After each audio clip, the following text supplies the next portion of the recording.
नमस्कार साथियों, पूरे भारत देश में शुरू हो रहा है मकान सर्वे। इन 5 तरह के मकान अब हो जाएंगे सरकार के अधीन। जी हाँ साथियों, अगर आपका मकान भी इन 5 तरह के मकानों की कैटेगरी में आता है तो भैया आपका मकान भी सरकार के अधीन हो सकता है, आप बेघर हो सकते हो। किन सवालों के जवाब आपको भूल के भी सर्वेयर को नहीं देने हैं और कौन सी ऐसी चीज़ें हैं जो आपको सर्वेयर से छुपानी नहीं है।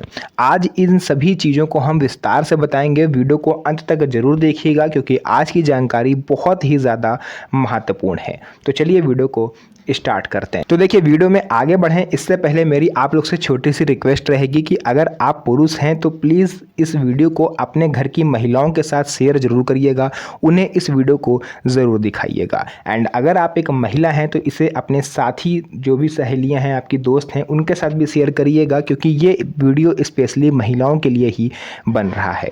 क्योंकि पुरुष जो होते हैं वो अक्सर काम पर चले जाते हैं, अपने काम से बाहर चले गए, बिजी हो गए, घर पर बचती हैं सिर्फ और सिर्फ महिलाएं।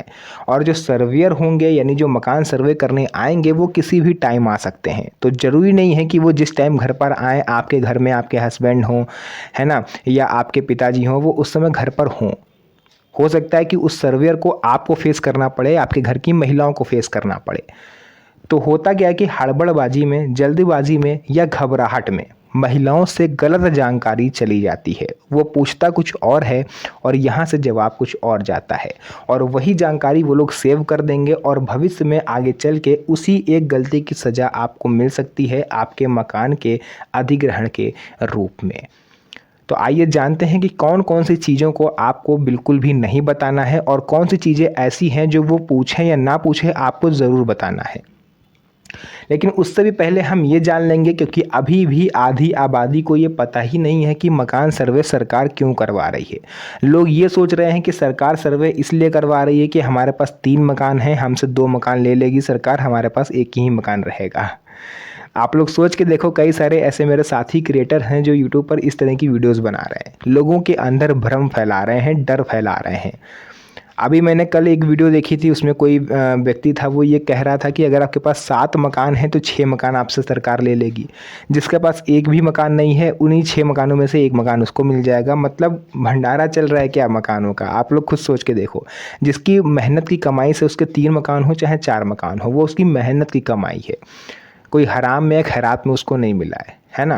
तो जो सर्वे है वो सिर्फ और सिर्फ इसलिए हो रहा है क्योंकि सरकार ये जानना चाहती है कि आपकी स्थिति कैसी है, आप एक्चुअल में किस तरह की लाइफ जी रहे हो। उस हिसाब से तय होगा कि आपको बीपीएल कैटेगरी में रखना है, एपीएल कैटेगरी में रखना है, मिडिल क्लास आप हो या आप अमीर हो। इस कैटेगरी को डिसाइड करने के लिए ही सरकार सिर्फ और सिर्फ सर्वे करवा रही है।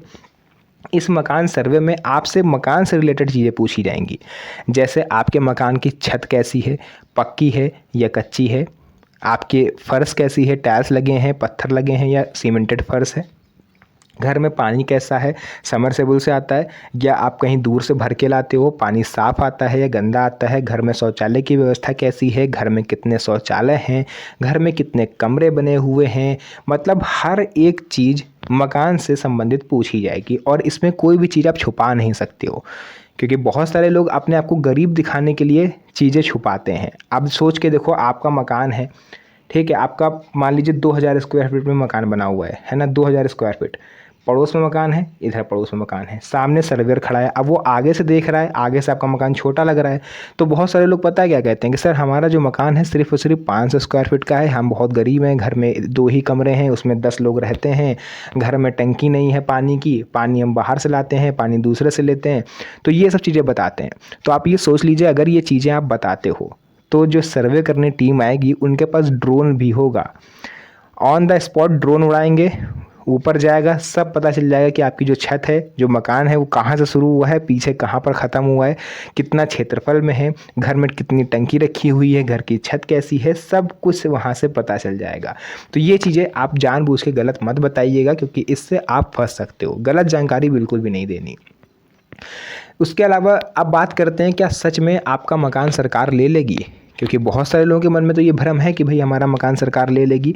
तो आइए जानते हैं क्या वाकई में ऐसा है, क्योंकि मेरे पास रिपोर्ट आ चुकी है, मकान सर्वे शुरू हो रहा है 7 मई से, तो ये आपके लिए जानना बेहद ज़रूरी है। देखिए, सिर्फ उन्हीं मकानों पर कार्रवाई होगी जो अवैध हैं, यानी गलत तरीके से बनाए गए हैं, जिनके कागज़ पूरे नहीं हैं, क्योंकि बहुत सारा ऐसा देखा गया है कि लोग कब्जा कर लेते हैं दूसरे के मकान पर। अब जिसने कब्जा किया हुआ है उसके पास कागज़ तो होंगे नहीं, तो ऐसे में वो फंस सकता है। जो नियमों के खिलाफ मकान बना के रह रहे हैं, बहुत सारे लोग होते हैं ना, घर का छज्जा आगे निकाल दिया, घर आगे थोड़ा बढ़ा के बना लिया कि ताकि उनको जो गैलरी है वो बड़ी मिल जाए, पोर्च उनका अच्छा निकल आए। तो अब हम ये जानेंगे कि कौन सी कैटेगरी ऐसी है 5 मकानों की, कौन सी 5 कैटेगरीज ऐसी बनाई गई हैं जिनमें अगर आपका मकान आता है तो आपका मकान भी ज़मींदोज़ हो सकता है, बुलडोज़र चल सकता है। नंबर 1 पर सरकारी ज़मीन पर बना मकान। अब आप सपोज़ करके देखो कि आपको एक प्लॉट की आवश्यकता है, आपको एक अच्छा खासा रेट पे मकान प्लाट मिल गया, आपने प्लाट ख़रीद लिया, या हो सकता है बना बनाया मकान आपने ख़रीद लिया, प्लॉट लिया हो तो उसको बनवा लोगे, और बाकी बना बनाया लिया है तो मकान ले लिया, ठीक है। अब आपने उसमें गृह प्रवेश कराया और आप उसमें रहने लगे। कुछ ही महीनों बाद सरकार की टीम आती है और आपसे कहती है कि ये मकान फर्जी है, गलत तरीके से सरकारी ज़मीन पर बना हुआ है। अब इसमें गलती आपकी भी नहीं है, क्योंकि आपने जिस बिल्डर से लिया, आपने केवल जो मकान है उसके कागजात भी ज़्यादा चेक नहीं कराया, थोड़ा बहुत आपने देखा, बाकी आस पड़ोस लोगों से पूछा, लोगों ने कहा सही है, आपने पेमेंट कर दिया और आप रहने लगे। अब इतना तो आप करोगे नहीं कि आप तहसीलदार के पास जाओ, फिर आप लेखपाल के पास जाओ, नपाई करवाओ, सब कुछ देखो, इतना तो कोई नहीं करता। तो ऐसे मकान अब ज़मींदोज़ हो सकते हैं जो सड़क, नाला, पार्क, रेलवे, ग्राम समाज की ज़मीन पर बने हुए हैं। फुटपाथ या सार्वजनिक जगह पर अगर आपने कब्जा किया है, आप वहाँ पर रहते हो, तो वो भी मकान हट सकते हैं। बहुत सारे लोग होते हैं, आपने देखा होगा हाईवे के किनारे जो थोड़ा सा बढ़ा के बना लेते हैं, फिर जब रोड चौड़ीकरण होता है तो वो टूटते हैं। ऐसे मकान अवैध माने जाएंगे, बुलडोजर कार्रवाई हो सकती है। इसके अलावा देखिए, बिना कागज मालिकाना हक वाले मकान, रजिस्ट्री आपके पास नहीं है, आपका खतौनी में नाम नहीं है, जमाबंदी पंजी आपके पास नहीं है, तो ऐसे मकान भी सरकार की नज़र में अवैध होंगे। परिणाम ये होगा, क्योंकि आप मालिकाना हक साबित नहीं कर पाओगे, तो आपके मकान पर सरकार कब्जा ले सकती है। ये चीज़ आप समझिएगा।